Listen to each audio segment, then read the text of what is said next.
और वक्त हो गया हमारे खास शो बिहार क्रांति पार्ट 2 का। जी हां, बात साल 1955 की है। पटना में ट्रांसपोर्ट टिकट को लेकर एक विवाद हो गया। बात छोटी थी मगर देखते ही देखते छात्रों का वो आंदोलन इतना उग्र हो गया कि खुद प्रधानमंत्री जवाहरलाल नेहरू को पटना आकर दखल अंदाजी करनी पड़ी। बावजूद इसके आंदोलनकारियों का गुस्सा कम नहीं हुआ, यहां तक कि ट्रांसपोर्ट मंत्री महेश सिंह को इस्तीफा देना पड़ा। और तो और महेश सिंह और महामाया सिंह अगला चुनाव भी हार गए। बिहार से शुरू हुए आंदोलन का इतिहास कुछ ऐसा ही है। यहां की जमीन से जो भी क्रांति शुरू हुई उसकी गूंज दिल्ली तक सुनाई पड़ी। एक बार फिर कुछ ऐसा ही हो रहा है।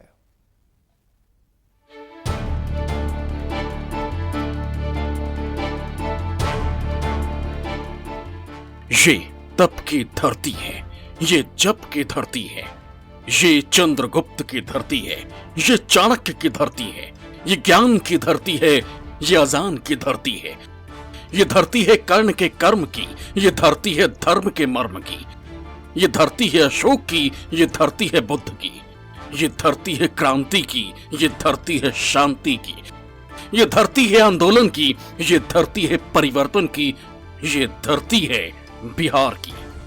भाइयों बहनों, ये बिहार हमेशा बदलाव और क्रांति की भूमि रहा है और इसी बिहार ने हमेशा भ्रष्टाचार के खिलाफ एक आवाज बुलंद की। जाने बिहार में ऐसा क्या है कि यहाँ की धरती पर कदम रखते ही नेता अचानक क्रांति, आंदोलन और बदलाव की बातें करने लगते हैं। अभी कुछ दिनों पहले की तो बात है, पटना में महागठबंधन की महाजुटान हुआ। नीतीश कुमार की अगुवाई में जब वहां नए मोर्चे की संभावना अंगड़ाई ले रही थी, तब सियासत की दीदी ने बिहार के लिए फिर वही बातें दोहराई जो इससे पहले कई बार दोहराई जा चुकी थी। पटना में मीटिंग मैंने बोला था इसी के लिए नीतीश जी को कि पटना से जो शुरू होता है उसका एक जन आंदोलन रूप होता है और बहुत सारे आंदोलन पटना से शुरू हुआ। पहले महागठबंधन की ममता ने बिहार की धरती से दिल्ली की सत्ता में बदलाव की हुंकार लगाई और अगले ही हफ्ते बीजेपी के चाणक्य उस संभावना को जड़ से समाप्त करने के उद्देश्य से दिल्ली से पटना की तरफ दौड़ लगा दी। गुरुवार को आसमान के बादलों ने बड़ी देर तक गृह मंत्री का उड़न खटोला पटना में ही रोके रखा। जैसे तैसे वो लखीसराय पहुंचे।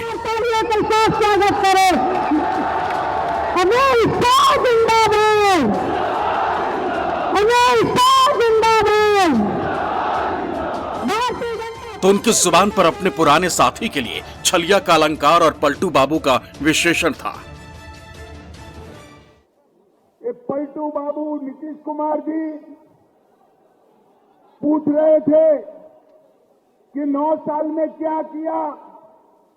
अरे नीतीश बाबू, जिनके साथ इतना बैठे हो, जिनके कारण मुख्यमंत्री बने, जरा तो लिहाज रखो।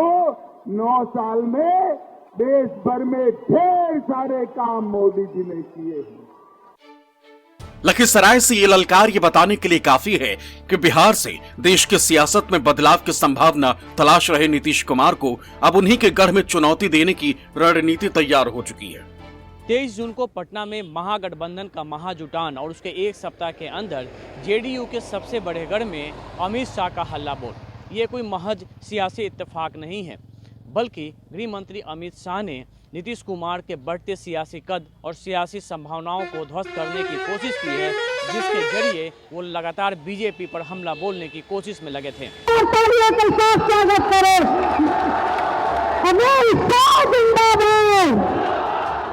अमित शाह ने लखीसराय के जिस धरती से हुंकार भरी वो उसी मुंगेर लोकसभा क्षेत्र का हिस्सा है, जहां से नीतीश कुमार के सबसे बड़े रणनीतिकार ललन सिंह 2 बार सांसद रह चुके हैं।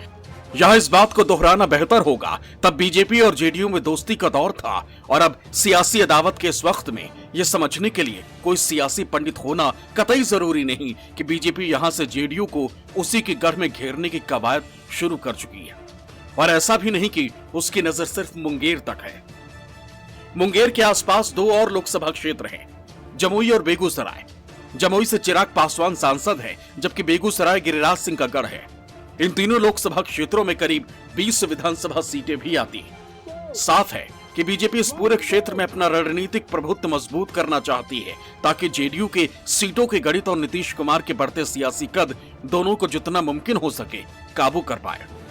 देश के माननीय गृह मंत्री श्री अमित शाह जी लखीसराय आए और मुझको उनका भाषण सुन के आश्चर्य लगा। आप कह रहे हैं हर घर नल का जल केंद्र सरकार ने जल जीवन मिशन के तहत पहुंचा दिया। नहीं, ये जुमलेबाजी है। ये राज्य सरकार ने, नीतीश कुमार जी की सरकार ने 2015 में शुरू किया। अगर घूम घूम के जुमलेबाजी ही करना है तो आइए, घूमिए, पर्यटन करिए, जुमलेबाजी करिए और जाइए। 34,000 करोड़ का नल जल योजना जो कहते हैं कि मेरा है, ये क्यों नहीं बताते हैं जो जनप्रतिनिधियों को, पंचायत के जनप्रतिनिधियों को केंद्र ने भेजा था 24,000 करोड़ रुपया, इसको तो आपने नहीं बोलते हैं। ललन बाबू अपने मुख्यमंत्री जी से पूछिए कि ये 24,000 करोड़ क्यों नहीं बता रहे हैं, क्यों कहते हैं कि 34,000? 34,000 करोड़ में 24,000 करोड़ केंद्र का है नल जल योजना का, ये बताइए। सिर्फ सियासी फ्रॉडिज्म मत कीजिए, सारे फ्रॉडों की जमात जुट गई है राजनीति में। एक तरफ नीतीश कुमार पटना से दिल्ली में सत्ता के बदलाव की नई इबारत लिखने के लिए बेचैन हैं, तो दूसरी तरफ बीजेपी बदले हुए राजनीतिक रिश्तों के इस नए दौर में भी बिहार में अपने सियासी विजय की वही कहानी दोहराने को बेताब है जो इससे पहले वो 2 बार कर चुकी है। लखीसराय से अमिताभ ओझा के साथ सौरभ कुमार, न्यूज़ 24। सत्ता हो या विपक्ष, दोनों का दावा है कि बिहार से बदलाव की जो आहट सुनाई पड़ रही है उसकी हवा उन्हीं के पक्ष में है। नीतीश कुमार की अगुवाई वाला महागठबंधन पिछले 2 बार की पूर्ण बहुमत वाली मोदी सरकार को तीसरी बार सत्ता में आने से हर हाल में रोकना चाहता है, जबकि बीजेपी नीतीश कुमार के नाम की हवा को आंधी बनने से पहले थाम लेना चाहती है।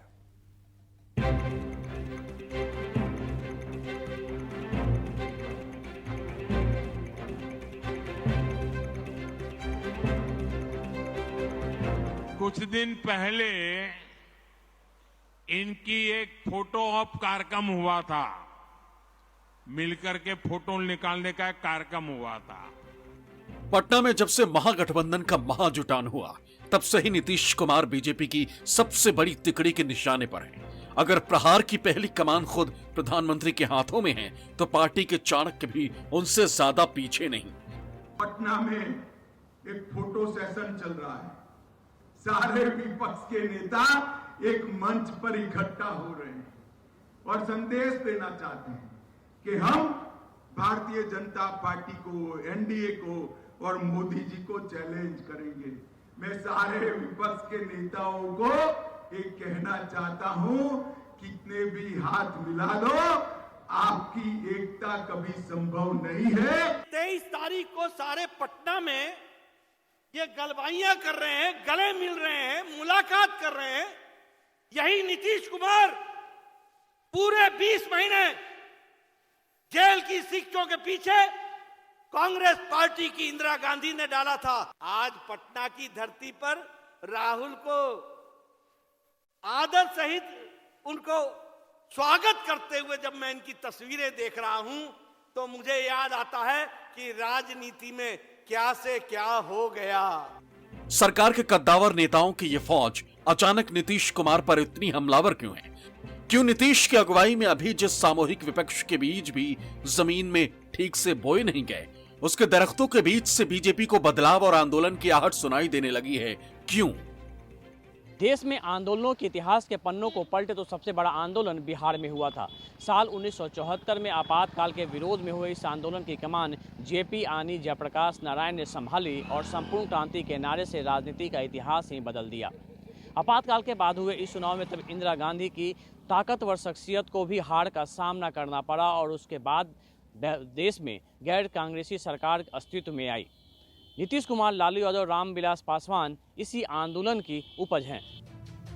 लालू और नीतीश एक ही आंदोलन की आग में तपकर निखरे जरूर, मगर दोनों की राहें जब तक एक दूसरे से जुदा भी होती रहीं और फिर दोनों किसी मोड़ पर एक दूसरे से मिलते भी रहे।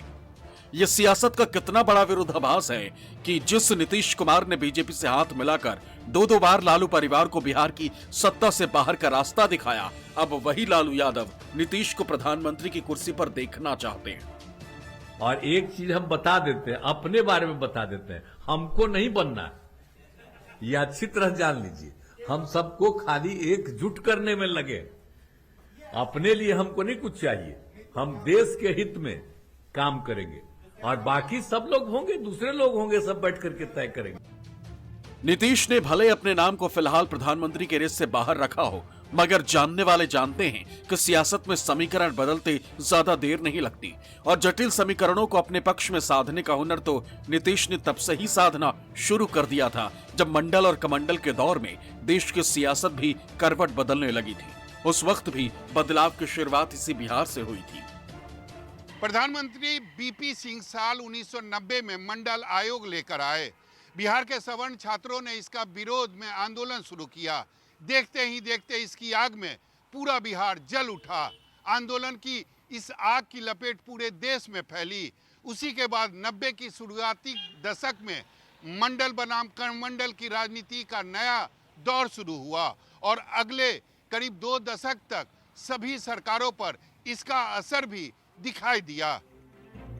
ये नीतीश कुमार की करिश्माई शख्सियत ही है जिसके दम पर वो पिछले 3 दशक से बिहार और दिल्ली दोनों की राजनीति में प्रासंगिक बने हुए हैं। इस बार तो वो समूचे विपक्ष को ही बीजेपी के विरुद्ध खड़ा करने का सियासी करिश्मा को पूरा करने की कवायद में जुटे। तो क्या एक राजनेता के तौर पर नीतीश का कद बढ़ने वाला है?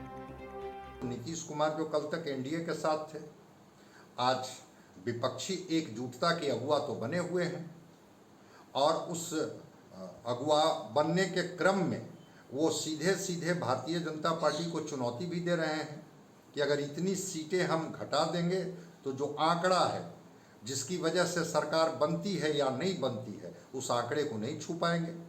और अगर ये सियासी कसरत ही कर रहे हैं, विपक्षी एकजुटता की ये पटकथा ही लिख रहे हैं, तो स्वाभाविक है कि जो व्यक्ति जो एक राज्य के स्तर पर मुख्यमंत्री थे लंबे दिनों से अभी हैं, वो व्यक्ति का जब अखिल भारतीय कैनवास पर जब एक स्वीकारिता बढ़ेगी तो कौन इससे इनकार कर सकता है कि इनका कद नहीं बढ़ेगा।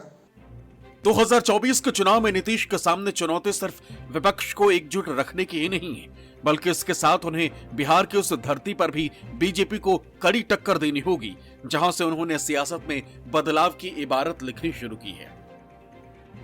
2014 के आम चुनावों में बीजेपी ने 22 सीटें, जेडीयू ने 2, आरएलएसपी 3, एलजेपी ने 6, कांग्रेस ने 2 और आरजेडी ने 4 सीटें जीती थी, जबकि 1 सीट अन्य के खाते में गई थी।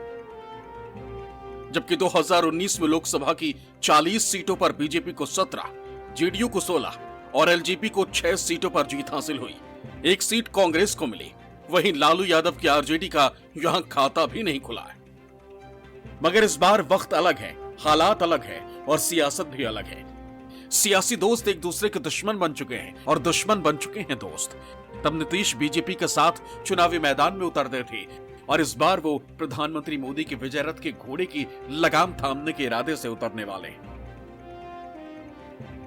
2024 के चुनाव में भले ही मोदी लगातार तीसरी बार प्रधानमंत्री बनने का करिश्मा कर दिखा है या फिर नीतीश कुमार की अगुवाई में महागठबंधन बीजेपी से बड़ी लकीर खींचने में कामयाब हो जाए, नतीजा चाहे जो कुछ भी हो, मगर इतना तय है कि बिहार एक बार फिर से देश में राजनीतिक बदलाव का गवाह बनने वाला है। सहयोगी अमिताभ ओझा के साथ सौरभ कुमार, पटना, न्यूज़ 24।